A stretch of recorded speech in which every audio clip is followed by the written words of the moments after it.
My, oh my. Nick Milligan, does Joker Folie à Deux give the people what they want? Well, it's a good question, and I don't think that it does, but in really interesting ways. I think it's shocking the people that have gone to see it already. So this is the awaited sequel to an absolute monster hit of 2019 in Joker, which was directed by Todd Phillips and, of course, was a new adaptation of this classic DC villain, one of Batman's nemesis. And on a budget of roughly $55 million, it grossed over $1 billion. One of those incredible surprise smash hits. And of course, when a movie grosses over $1 billion, whether or not you plan to make a sequel, you're going to have a gold-plated gun put to your head and you're going to be asked to make a sequel. So yeah. Phillips and Joaquin Phoenix, who played Arthur Fleck, the Joker, were reluctant, but they agreed. And it was announced around the time the sequel was confirmed that they were planning to make a musical. And then it came out that Lady Gaga would play the Harley Quinn character. And, I think everyone was like, how are you going to do a musical sequel to Joker, which is such a grim, dark movie that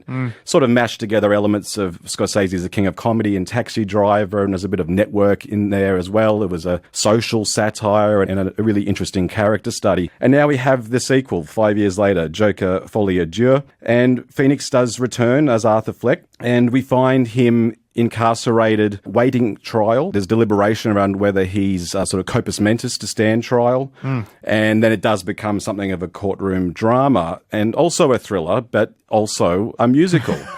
It's a fascinating sequel in so many ways. He's in the Arkham State Hospital. While he's in there, we meet this villainous guard played by Brendan Gleeson, called Jackie Sullivan. He's a warden who sort of plays mind games with Arthur Fleck. And he also meets this character called Lee Quinzel, played by Lady Gaga, who clearly has taken a shine to him. That's the setup for the movie. Now, it is a musical in the sense that frequently we descend into these waking dream sequences that Fleck has where he's singing and dancing, often with Harley Quinn.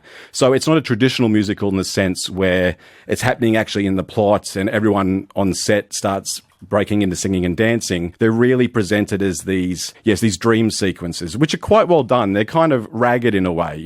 When Joaquin Phoenix sings as Fleck, it's not a polished performance. They're his version of how he perceives these interactions with Lady Gaga. And the music used throughout the movie is classic Hollywood songs. So in some ways, the movie on one level is a homage to classic Hollywood musicals. It really cherry picks these really fascinating tracks from throughout movie musical history. So what I had totally forgotten, which is Joaquin Phoenix, who is perhaps one of our greatest living actors. I think most people will probably agree that have seen, even a handful of his performances.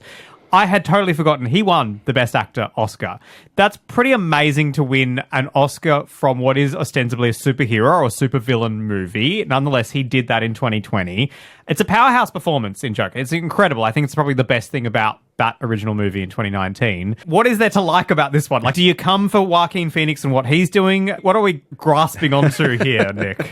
Well, yeah, as you said, Joaquin Phoenix did win the Academy Award, as did, of course, Heath Ledger for playing the Joker posthumously after he'd passed away. So two actors have won for playing the same role. Look, I think this film is a fascinating companion piece to the first movie.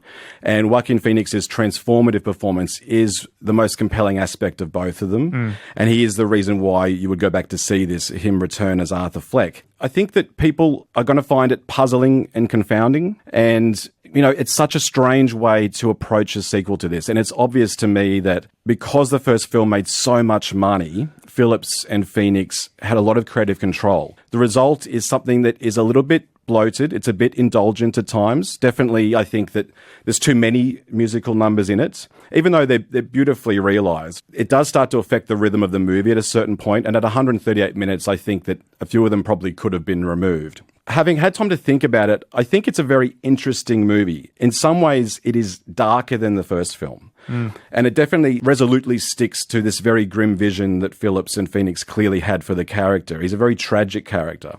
And in this film, we find him having to deal with not only the crimes that he committed in the first movie, but also this persona, the Joker, that he's created, and how that's been co-opted by rising gangs in the streets, and him dealing with that. In fact, the movie opens with a Warner Brothers style cartoon of the Joker.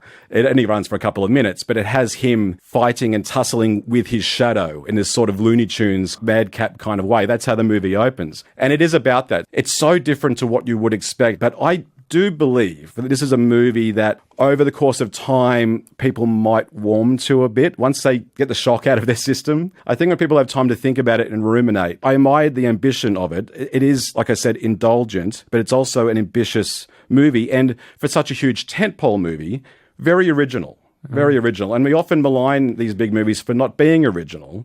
And this movie takes some big creative swings. So I do admire it for that. But, the warning is don't go in expecting it to be identical to the first movie. It's a different movie in some ways, while also perhaps even being darker. Joker Folie à Deux is the name of it. It is in cinemas now. We are talking to Nick Milligan, Newcastle-based entertainment journalist and movie critic.